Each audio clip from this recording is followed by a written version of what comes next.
والصلاة والسلام على سيد المرسلين نبينا محمد وعلى آله وصحبه أجمعين وبعد نعم الله مشروع وشرف Përshëndetjet I dërgojmë për të zgjedhur në njerëzimin profetin tonë sallallahu alaihi wasallam.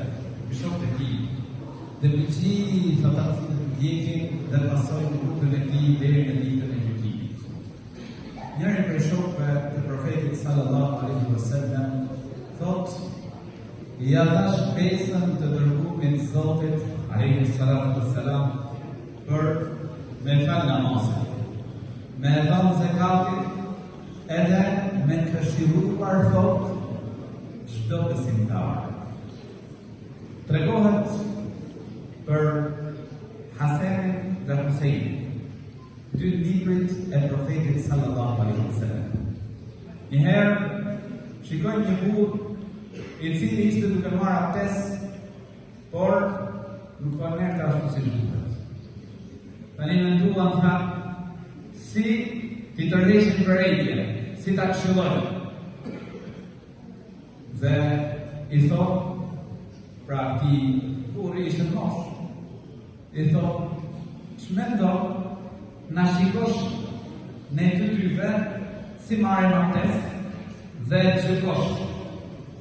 Pra se kush e merr më mirë, mori Husejni abdes, në formën më të mirë, ashtu si duhet.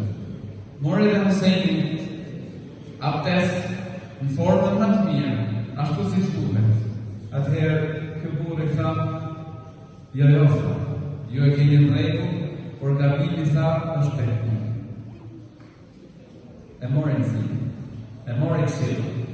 Vëllezër të nderuar, profeti sallallahu alaihi wasallam thotë në një hadith e-dinu nasiha, feja është këshill. Ty elhamdulillah të ka zgjedhur Allahu, ta ka mundësuar Allahu me zonë besimtar, ta ka mundësuar Allahu me adhuruar, ta ka mundësuar Zotin, ka zgjedhur Zotin me fal namaz, me agjëru Ramazan, me vepra të mira. Atëherë mendo edhe për të tjerët. Mendo edhe për rrethin njerëzit që të rrethojnë. Si ti këshillosh ata, si të kontribosh në përmirësimin e tyre. Dhe siç përmend Sheikhul Islam Ibn Taymija, thotë besimtarët janë si dy burrë, pra të dyja ndihmojnë në pastrimin e njëra tjetrës. Edhe ne duhet të kontribuojmë për njëri tjetrin për ta përmirësuar tjetrin, për ta afruar tjetrin me Allahun e lartësuar. Përmend njëri prej hoxhallarëve që ngjarje ka ndodhur në vendin e Arabëve, por në nxjerrje mësimet prej saj, ku jeni.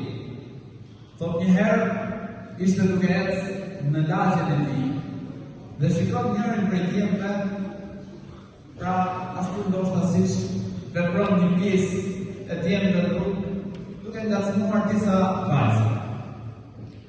Por atje pra është shoqëri tjetër, edhe këto që pa pranuar me kjo. Nuk pranohet, por atje është pak edhe më e rëndë. E shohim pak edhe më të rëndë. Edhe kalova thotë, por I përshtypje, mendova thash të ndaloj makinën, ti flas apo të vazhdoj.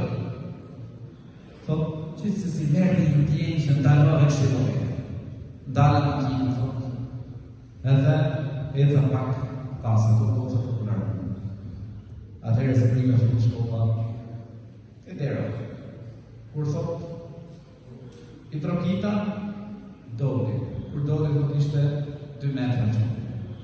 Qa t'i flisja, dhe vazhdova, ta kisha pak me frikë. Por nejse, thotë, mora I kërcimin thotë. Qa shfriksohë Zotit? A nuk I friksohësh Allah?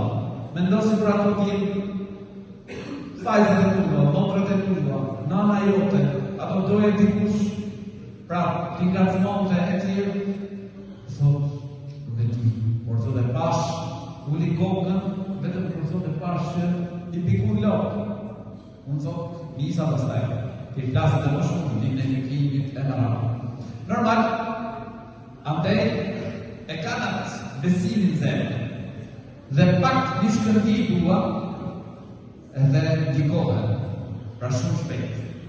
Ndoshta këtu te ne, pra ti mund të flasësh dikujt për çështje më madhore, siç është besimi. E shikon që ai i bën shirk Zotit gjithësisë. E shikon që shkon i lutet fare. E shikon që shkon tek fallxhor, magjistar. E këshillon, ja bën këshillë. Dhe nuk ka nevojë të ketë në iputim, në diturinë, ka vërtet ai që ja bën këshillë për këtë. Se çdo njeri e di se vetëm Allahu meriton të afrohet. Ai vdekni, ai ka ndoshta nevojë më shumë se ne. Ne pak të ecim, jetojmë, hamë, pim, ai s'është më i fuqishëm se ne. Po ti bën të mirë, ti bën të vetës, nuk do të ishte vdek. A do njëri në vdek? Pra ka mundësi që ti të tërheqësh vdekjen. Gjithsesi thotë, e mori vesh se fuqisha dhe më tha, dua që takohemi, kam nevojë të ulem të diskutojmë. Si thash drejt, merrem në më tregoj edhe adresën e tij, thotë sa herë kaloja andej, por nuk është thotë se mbi internet, derisa në ditë mbi telefon. Më vjen thotë vizitë tek shtëpia. E mirë prita, kur hyri në shtëpi thotë kishte ndryshuar fytyra e tij. Nga ajo fytyra e errët, e zymt thotë, ishte po i fytyrë shtrikshme, nori i besimit, brita e besimit. Thotë të filluam diskutonin, po më tregonte për jetën e tij para se të udhëzohej ashtu siç duhet. Nuk falte namaz. Deri në 12 natës jashtë. Nuk e respektonte prindin, nuk doshte me ditë për fjalën e babës, fjalën e nanës. Thotë, subhanallahu,